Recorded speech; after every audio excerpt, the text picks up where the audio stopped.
Well, now that you're in Oregon and you have more access to the internet, I know your fans were. I think one of the most frustrating things about being one of your subscribers, because I watched your videos quite a bit, is that we had to wait so long, because you're up in Alaska and, you wouldn't upload very often. And now that you're not on prehistoric internet, what can your fans and subscribers expect from this point on?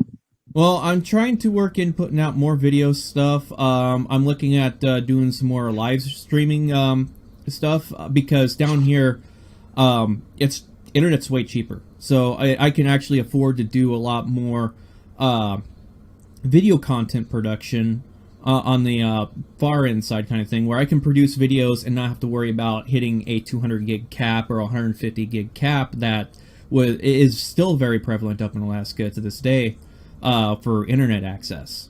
Yeah, and it really sucks when you're underneath those kinds of limitations because up there I use the internet for everything, entertainment, doing work, and doing other stuff.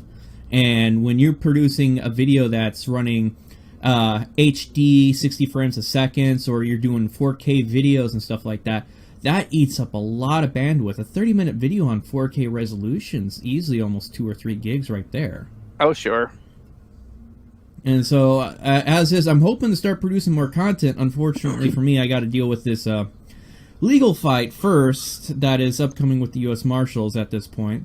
Oh, yeah, let's talk about that. How did that all get rolling, Like, walk me through it so that people that are fans of my channel, we can cross-pollinate some folks and clue them in as to what's going on with you. Okay. Well, what involves with the U.S. Marshals is this is my second run-in with personnel with the U.S. Marshals where they had a problem with me filming. First time was over in Houston, but those were actually security guards that were deputized by U.S. Marshals. The second time was when I decided last month to go and do First Amendment tests over at the federal courthouse, and I went and did one over at the federal building, well, the old federal building here in Eugene. So I went over to the federal courthouse, did my filming, walked around and stuff on the sidewalk and in the little public courtyard there they had a front, filmed the, that little art thing they have. I don't know what's up with these courthouses and having a bunch of, art pieces around. And then I went up onto the wheelchair ramp, which goes up to the main building. And what happens is that sort of you have the courtyard goes a little bit on the underside of the building, but still outside in the courtyard, per se. And I was filming there when I had a U.S. Marshal come walking up to me, and there's two other people. I suspect they're both U.S. Marshals or something like that. And confront me and say that I can't film where I was at. And then they started to, and then the one U.S. Marshal that did his little badge and all that stuff, physically grabbed my camcorder. And we had our back and forth there. I started yelling to attract attention to the situation. And hopefully, if there's anybody nearby, it was actually pretty dead, surprisingly, to start filming the incident or something like that. And so after further back and forth, he yanked my camera away, sort of stepped away. Eventually, he goes ahead and grabs me one more time and physically pushes me off the property of the federal courthouse.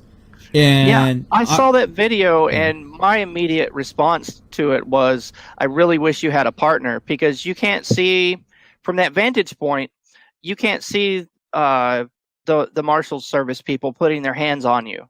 You can only see shaky video, and it's up close, and it made me really wish that somebody could be across the street. Yeah, and the funny part is, filming. I did not know his hand actually made the camera zoom in. Because I actually was pointing the camera when it was all shaky when he was forcing me off at his hand.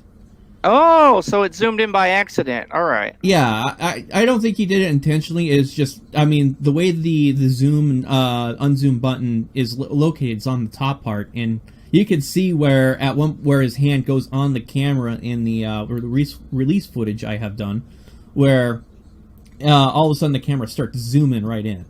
I got you. And so it was pretty much an unconscious thing, I'm pretty sure, on his part. But nonetheless, I sat there. I didn't realize it was zoomed in. I was sitting there trying to point it at his hand. I think I might have, at least for a few frames, might have gotten it on it. I haven't really sat down and really gone through and tried to look at all the super zoomed in footage or anything like that. So, right on.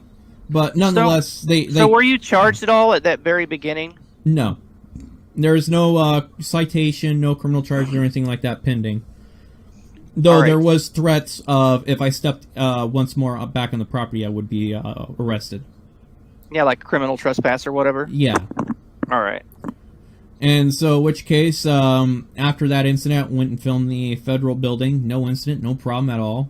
Had one person comment on my attire and all that stuff over at the federal building. And then went back home, pulled the footage from my cameras, and let the appropriate people know that are around me to, hey, this happened. Of course, some of them already knew from the live stream I was doing during that entire time. And so what do you mean they made comments about your attire? Were you wearing a rabbit suit or something? Oh, no, I was wearing my usual Punjabi outfit that I acquired a while back there. Yeah, the one that I used quite often over in Wait, you mean Texas. you were dressed like a Sikh or something? Sort of. Middle Eastern, at least. Oh, no. Part of the reason why I grew the beard out. Oh, man, that's hilarious. That's hilarious.